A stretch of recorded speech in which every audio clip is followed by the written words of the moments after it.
आपको इस बारे में पता है या नहीं, नोटबंदी से भी बड़ा बिल आ चुका है जिसके बारे में लोगों को पता तक नहीं है। अभी तक का सबसे क्रांतिकारी बिल है जो 70 सालों के अंदर आया है और अभी तक की बनाई सारी की सारी व्यवस्था को वो पूरी तरीके से रेडिकली बदल देगा। जहां पर 370 में केवल कश्मीर प्रभावित हो रहा था, वहां पर नोटबंदी ने पूरे देश पर असर डाला और ये वाला जो बिल है ये भी पूरे 125 करोड़ लोगों के ऊपर सीधे तौर पर असर डालेगा। पिछले 73 ईयर्स में फार्मर्स के लिए जो व्यवस्था बनाई गई थी, जिसके बाद में किसान की स्थिति बद से बदतर होती जा रही थी, वो ये बिल कुछ हद तक सुधार सकता है या फिर काफी अच्छे तरीके से सुधार पाएगा। इस बिल को मोटे तौर पर जिस प्रकार से नोटबंदी हुई थी उसी प्रकार से कमीशन बंदी का नाम दिया जा सकता है। आज तक होता यह आया है कि फार्मर सीधे तौर पर कस्टमर से बात नहीं कर सकता था, उसको बीच के अंदर कमीशन देना पड़ता था। इस बात को समझिए, पूरे के पूरे आपका जो स्टेट है उसके अंदर 20 से 25 हजार या ज्यादा से ज्यादा 40 हजार आड़तिये होते हैं जो मंडी के अंदर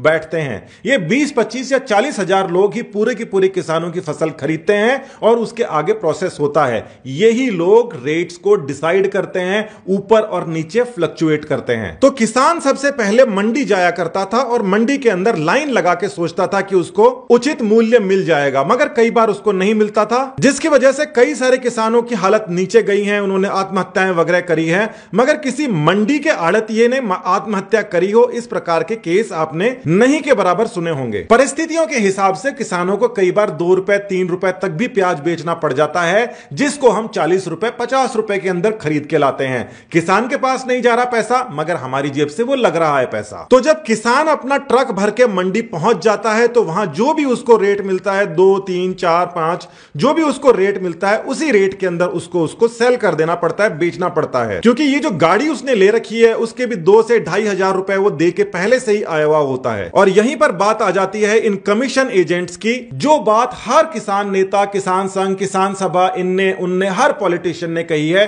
वही बात इस बिल के अंदर है और यह सबसे बड़ा शौक है। तो जिस प्रकार से कोई भी कंपनी अपने किसी भी उत्पाद का, जैसे आप ये छोटा सा माइक देख रहे हैं, ये 70 हजार रुपए का है और ये जो दूसरा माइक होता है ये 10-15 हजार का बनता है, मगर कंपनी डिसाइड करती है कि किस प्रकार से कितनी कीमत उसकी रखी जाएगी। अच्छा सामान की ज्यादा कीमत, खराब की कम कीमत। किसान मंडी के अलावा बाहर भी सामान बेच सकते हैं अपना, मगर देखा जाए तो यह लीगली गलत चीज है। 70 सालों के अंदर जाके हमने एक व्यवस्था बनाई है कि किसान केवल मंडी जाएगा और मंडी से ही यह सामान बाहर जाएगा, वहां से ग्राहकों तक यह पहुंचेगा। मगर दूसरी तरफ अगर आप देखेंगे तो सारा का सारा रिस्क किसान उठाता है। फसल खराब हो गई, किसान को नुकसान, आड़तिये को कोई नुकसान नहीं होगा, उसके पास तो जो सामान आएगा उसमें अपना कमीशन लेगा और आगे बेच देगा। एक और बात आपको ध्यान में रखनी पड़ेगी कि बाहर भी बहुत सारी खरीद होती है और माना जाता है 40% से ज्यादा अनाज की खरीद मंडी से बाहर ही हो जाती है। हालांकि यह गैर कानूनी है मगर फिर भी होती है। सरकार इसके ऊपर रोक पाने में पूरी तरीके से असमर्थ रही है,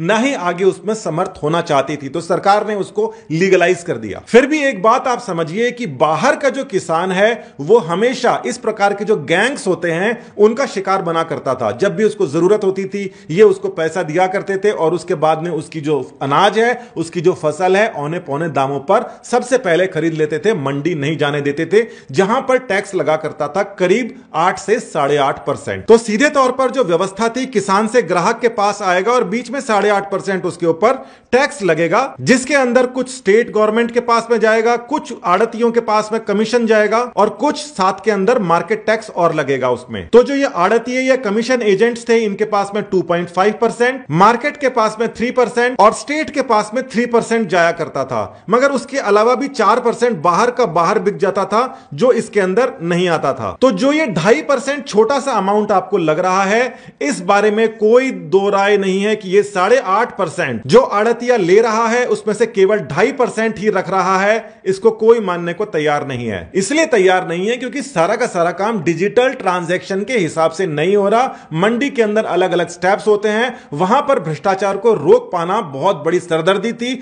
सरकार कभी भी यह नहीं कह सकती कि 100% उसने रोका। जमीनी स्थिति है 20 से 40% ही सरकार इस मामले में सफल होती थी। तो 40% बाहर बिक रहा था, 40% का पता नहीं है कि वो सरकार के पास आ रहा था या नहीं आ रहा था।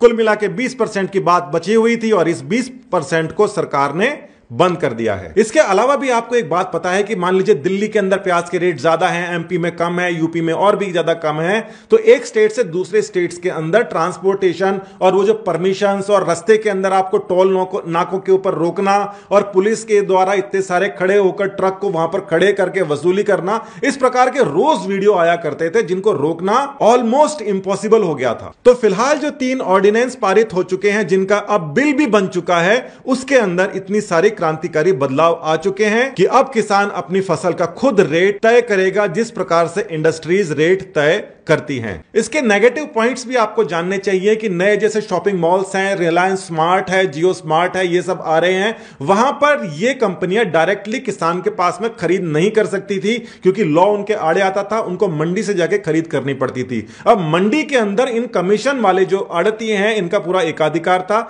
जिसको खत्म करना जरूरी था। किस वजह से? ताकि कंपनी सीधा जाके किसान से सामान खरीद सके। यहां पर सबसे बड़ी बात यह आ जाती है कि कहीं ये कंपनियां ही किसान का शोषण ना करने लग जाए। तो इन ऑर्डिनेंस के अंदर एक और बात जो फिक्स करी है कि एमएसपी इसके अंदर सरकार तय करेगी, उसको कंपनियां उससे कम नहीं दे सकती, ज्यादा दे सकती हैं। एक ही लॉ से सब कुछ रेगुलेट कर दिया। अब सीधा किसान कंपनी को बेच सकता है और कंपनी किसान को कम से कम उतना पैसा देना उसको जरूरी हो जाएगा। एक और फायदा जो किसान को इसमें हो जाता है कि ज्यादा सामान होने पर ही वो गाड़ी का भाड़ा निकालकर मंडी तक बेचना और उसके बाद के अंदर कुछ मुनाफा कमा सकता है। मगर इस समय यह बात हो गई है कि कंपनियां खुद जाके किसान के खेत में जाके उसकी सब्जियां, फल, उसके अनाज खुद ले लेंगी, तो उसके अंदर ट्रांसपोर्टेशन कंपनी का लगेगा। देखिए, किसान को यह फायदा है कि उसको एमएसपी पहले भी मिलती थी, अब भी उसको मिलती रहेगी, हो सकता है उससे बेटर रेट भी मिल जाए, अच्छी क्वालिटी के सामान हो तो। साथ ही में उसका भाड़ा नहीं लगेगा। और आपको और हमें क्या फायदा है, ग्राहक को क्या फायदा है कि अब हम किसान से भी डायरेक्टली सामान ले सकते हैं, वो हमारे पास में आके हमें बेच सकता है।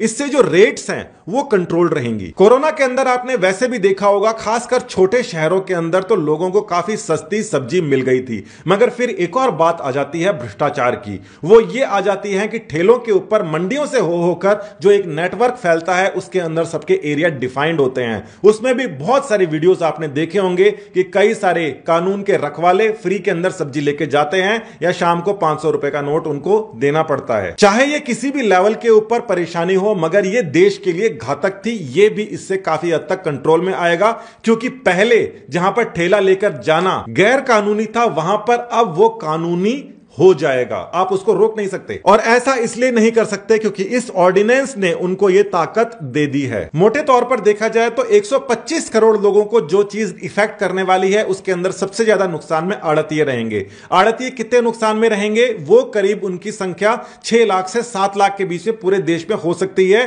फिगर्स ऊपर नीचे भी हो सकते हैं, मगर बहुत ज्यादा नहीं है। इसके अलावा किसान डायरेक्टली आके ग्राहकों को अपना फल सब्जी बेच सकता है। कानूनी रूप से उसको आप रोक नहीं सकते और ना ही उसको पुलिस परेशान कर सकती है, क्योंकि यह उसका अधिकार बन गया है अब। और इन सब से ऊपर एक और खास बात हुआ करती थी। मान लीजिए कोई ऑर्गेनिक सामान उगा रहा है, वो मंडी के अंदर जाएगा तो उसकी एमएसपी क्या रहेगी, अब वो खुद डिसाइड कर सकता है। कंपनियां डायरेक्टली अप्रोच कर सकती हैं, लीगलाइज्ड वे के अंदर वो सब कुछ सामान को खरीद फरोख्त कर सकती हैं। अच्छी क्वालिटी का कोई अनाज उगा रहा है, खराब का उगा रहा है। जो ग्रेडिंग सिस्टम था मंडी के अंदर बेचने का, वो इतना ट्रांसपेरेंट नहीं था जो कि ग्राहकों को समझ में आए। मगर अब जो सुपरमार्केट्स वाले होते हैं, उनको पता है कि ग्राहकों को इस प्रकार से जो सामान है वो इतना महंगा बेच सकते हैं या उतना सस्ता बेच सकते हैं। और साथ ही के अंदर ये सुपरमार्केट जो कंपनीज वगैरह होती हैं, ये एक फिक्स परसेंटेज चार्ज करती हैं। यानी कि जो सामान हमें मिल रहा है उसके अंदर हमें पता है कि इतने ही परसेंट छोड़कर बाकी किसान के पास में जा रहा है।